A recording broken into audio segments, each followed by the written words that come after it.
What's your inspiration as a writer? Oh, that's a great question. Yeah, so I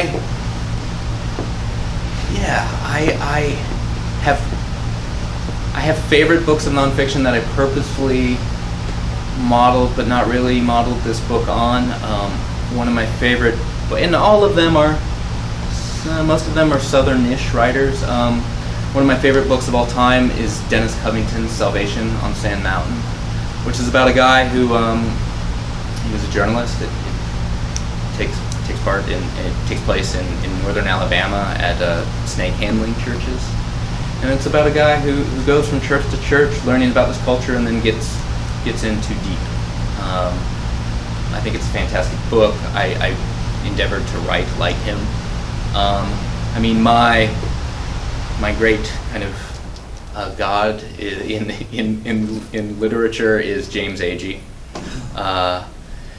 Famous Men, I think, is one of the greatest books. Let's Not Praise Famous Men, greatest books I've ever read.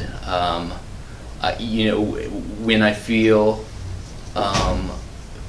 big and egotistical, I'd like to think of me and my photographer Denny Colbert, and there's 50 photographs by Denny Colbert in here. Like, we're just like Agee and Evans on the road, documenting these famous men, infamous men, and men that will never be recognized for what they do and what they do so well. And so, in a way, that was a great inspiration to me.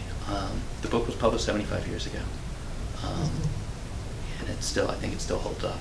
Those two were really, I read them kind of over and over and looked at them again and again in the writing of this book.